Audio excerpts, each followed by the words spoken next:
Hey folks, Dennis here with Las Vegas Worm Farm and the Living Soul community. And it's time for our worm topic of the week. So what are we talking about this week? Being naked. That's what we're talking about. With record-breaking heat here in Las Vegas, one of the fastest ways to destroy all of the things that you're trying to plant or that you just planted is to keep things naked, exposed. Yes, we're talking about your soil here. It's the fastest way to just ruin everything really quickly.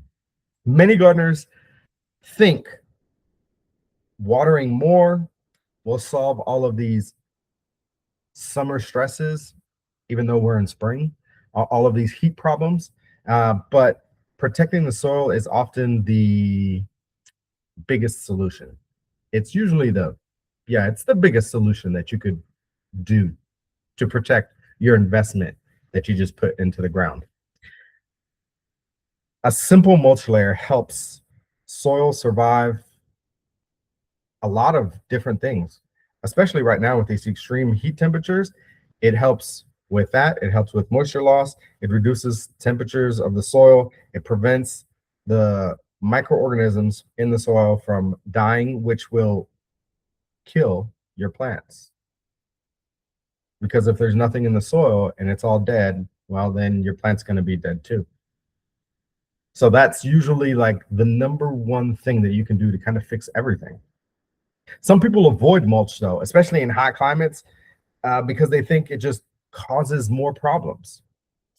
They think that it actually heats up the soil and it brings in more pests that will kill your plants or create more stress for your plants. And that's simply not true. It's just not. So this week, we're talking about how to protect your soil, how to keep it from being naked and bare so that it can withstand these extreme temperatures that we're going to have probably this year going forward, since we've already had record-breaking heat at this point. And I think some of you guys that live in the South are probably having record-breaking heat as well. So without any further ado, let's kind of jump into that. But before we do, if you like this type of content, do me a favor, like, share this, because only about 10% of you guys do. And the more people that like this, the more it'll get sent out to other people who might actually enjoy this. So thank you. Just click that like button. Just click that like button for me, if you don't mind. And now let's get back to it. Why is bare soil so dangerous? It really is dangerous. It's just like us as human beings. None of us are walking outside butt naked. None of us. We're not. For one reason or the other. We're just not, right? The soil is no different. In nature, if you ever go somewhere that has never been interrupted by humans, the soil is covered. Here in Vegas, it's usually covered with rocks. Over in Texas, it's usually covered with leaves, sticks, and twigs. And the farther east you go, it probably gets covered with more leaves, more sticks, more twigs, stuff like that, or dead organic material. All of this helps reduce some of those dangers that are out there from the elements. One thing is that the mulch makes things cooler underneath. The reason that works is because when you put the mulch on top and it gets wet and the wind whips across it, right, it actually causes a cooling effect, which keeps everything cooler underneath. It's kind of like insulation. Well, in that case, what I just described was more like a swamp cooler. But if we think about mulch and we think about the thickness of our walls to our home, right, the thicker the wall is, the more insulation there is, and the more temperate the climate is inside of your house, right? So if we could all get away with having 24-inch thick walls, we probably would, because then we probably wouldn't have to run our ACs hardly ever, because the temperature inside the house would just stay the exact same. The next most dangerous thing that the heat causes in this climate is that when it does heat up the surface of the soil, it kills all of the life. I mean, just think about it. You naked outside in the heat, how long are you going to last? Probably not long. you're probably going to need to cover yourself up with something to help you live a little bit longer. After that, you're probably going to need some water. And after that, you're probably going to need some food, right? Well, if we leave the soil bare, those microbes die. They're not covered. The next thing that happens is your soil is going to dry out. So now you've got no clothes on, you got no water, and you're standing outside naked. You're going to feel really exposed, and you're probably not going to last very long. If you're as pale white as I am underneath these clothes, then you're probably going to get sunburnt, and it's going to be a really bad day really quickly for you, right? So we want to make sure that we keep the soil covered. The last thing that we'll kind of talk about is roots, right? If the roots are close to the surface, some plants have very shallow roots, others have very deep roots, right? The shallower the roots are, that surface temperature is going to heat up, and it's just going to fry those roots, which in turn is going to fry your plants. So let's not keep our soil bare. Let's not keep it naked. Let's keep it covered up. Mulch will also not only keep things covered, but it will also help slow the loss of water, right? So sun hitting our soil increases the rate of evaporation. That means that the water that we put down goes away very quickly. If we add mulch to it, there's some layers in there that it has to bounce off before it can actually escape. So the thicker our mulch is, the more our water, or the more the soil could retain more of that moisture. It also adds shade, right? Just like us as human beings, right? If we're standing outside, I don't know why I keep going to the butt naked thing, but that's what we're doing. We're going to be standing outside butt naked. If we stand outside in direct sunlight, it's going to be hot. You're going to get burnt. But if you stand in the shade, it's going to be a lot cooler, even though you're butt naked. The same thing goes for the mulch. When you add that mulch to the soil, it's shade, and that shade keeps the soil a lot cooler, which keeps everything in the ground happy or happier than if it was exposed to all of the elements. One of the other things that the mulch will allow you to do is it'll allow you to, well, it'll allow the water to last longer. So we already talked about the evaporation. It'll lower that, right? But because it evaporates less, the water will last longer, which means that, guess what? If you're in an environment like me where we are on water restrictions all the time because we only have so much water that we're allotted to be able to use, we can go longer periods of time between watering. Yep. The more organic material our soil has, the more water it can actually hold on to. This will also, well, this in turn improves water efficiency, right? But not just that. I know if you live in the South and you've got bare soil, if you pour water on it, you've seen that water just shed right off. It just runs away as fast as you put it on there. That entire time that it's running off, it's just evaporating and going right into the atmosphere. So that water will improve our irrigation efficiency, but because the mulch will allow it to actually soak into the ground where it will hold onto more moisture. The next thing that might be not as obvious is that the mulch just, it really does protect from those extreme temperatures. We talked about the heat, right? Because we're going into a heat, well, we're just out of a heat wave, I think, but who knows how long this is going to last, right? Or if it's going to come back. But the summertime is just around the corner, so we're going to get into a heat wave. So the insulation, the mulch, will act as a way to, you know, buffer the temperatures a lot.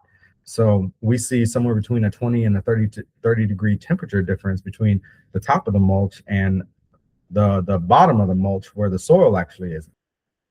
That mulch just acts like a massive insulator, right? And the more we can have of it. Now there is a limit to mulch, right? You can't go too thick because then you're going to suffocate things, but there is a happy medium there, and that happy medium helps stabilize the temperatures in the soil and keeps everything happy and healthy. Not just that, those roots that we were talking about, especially for your shallow rooted plants, having that mulch there is key for those guys because they're going to keep those roots at a nice temperature. It's going to keep the roots at a nice temperature so that the plant will be happy and healthy. The next thing that mulch kind of does is it goes into we're going to jump into some of the soil science, some of the nerdier things that I like to talk about, is some of that structure in the soil, right? Everybody has seen soil that's out naked, right? You've driven somewhere where the soil is not covered and you get those cracks in it, right? And it starts breaking apart, and it's just sometimes compacted or sometimes powdery, right? In Pahrump, they call this, I think my wife said that they call it the poof dirt or something like that, where like you step and it just goes poof, right? So it can be really powdery or it can be hard as a rock. Here in Vegas in the Valley, we also have caliche, right? Which makes it extremely, extremely hard, which is calcium carbonate, right? But that soil is rock hard, and you really have to get a jackhammer to kind of break through all of that stuff. If those are things that you're dealing with, it's probably because your soil is not protected. When that happens, the soil dries out and it just turns into something that is uninhabitable for any plant.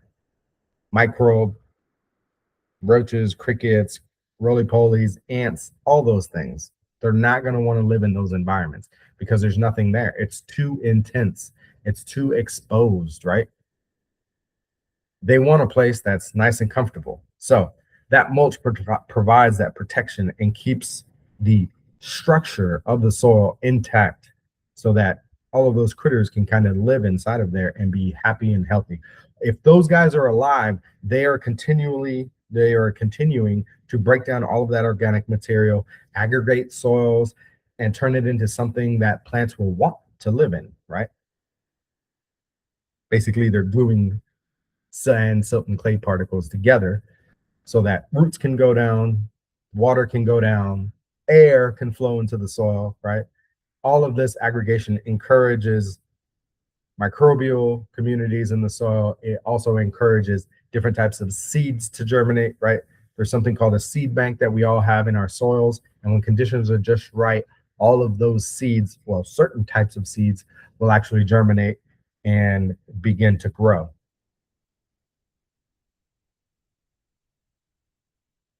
One of the other things is making sure that you choose the right type of mulch.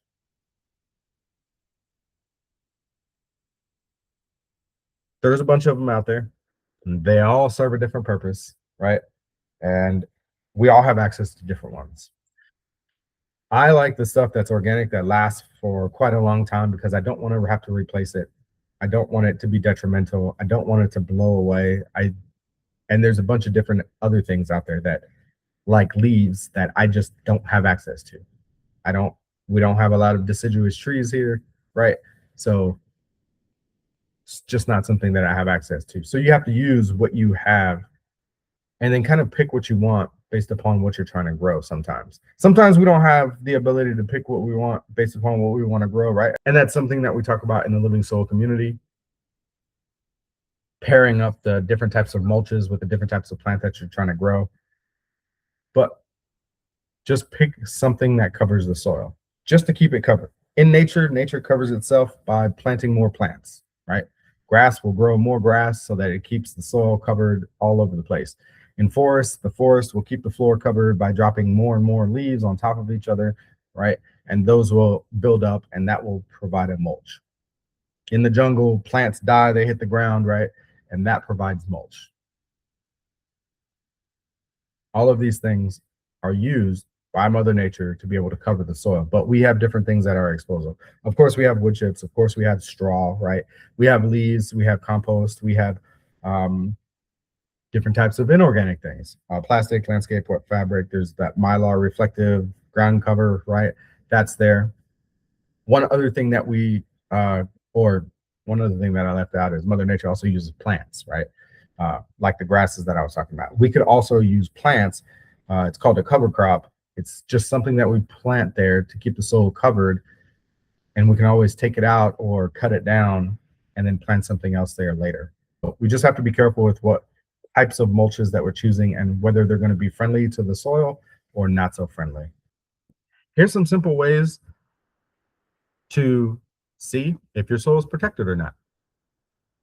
Stick your finger in it. Take your finger and drop it down into the soil. Is it cooler than what it is on the top of the surface? If it is, then guess what? Your soil is protected. That means that it's cooler down there. It's cooler for the roots. It's cooler for the microbes. It's a good way to check it. Next thing is take your finger and stick it in it again. Is there moisture? Is the moisture still there? How long does it last? If you're watering your plant, right, and you watered one that didn't have mulch and the other one that did have mulch, is there a difference when you stick your finger in it?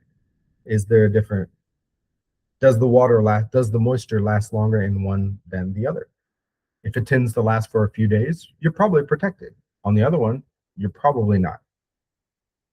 One other thing you could do, which I don't really recommend if you've got plants growing, but if you've got a garden bed and you can reach down and grab a handful of soil, are there any critters in it? When you look and you sift through the dirt, do you see anything crawling around visually with your eyes? Do you have worms? Do you have roly-polies? Do you have earwigs? Do you have springtails? Do you have anything crawling around in there? That life will let you know that your soil is probably protected. Because if it wasn't, I can tell you that those guys are not going to be there. One of the other ways that you can tell whether it's protected or not is just to simply look at your plant. When the temperature rises and it gets hot, what's your plant look like? Is it struggling? Is it wilting? Is it leaning over? Is it not doing okay? Is it not doing okay? Is it starting to change colors? These are indications that things aren't okay and it's probably not protected. Probably naked and bare. So you probably want to add some protection there. And one of the easiest way to tell whether your soil is protected is, are you struggling with weeds? If you are, your soil is not protected. Because when we add mulch, it will actually keep the weeds out. Yes, if you want a natural way to keep weeds away, the best way to do that is by adding mulch. They don't have access to the sunlight, so they're not going to germinate. They're probably not going to hit the temperatures that they're looking for, so they're not going to germinate, and they're going to stay underneath that mulch because they're not going to be able to pop out through it. It's a great way to keep your weeds at bay. So if you're dealing with weeds, maybe try some mulch. The mulch will keep all of those things away. So that's it for this week. Thanks for watching. And if you haven't clicked the like button, do me a favor, go ahead and click that. We'll see y'all next time.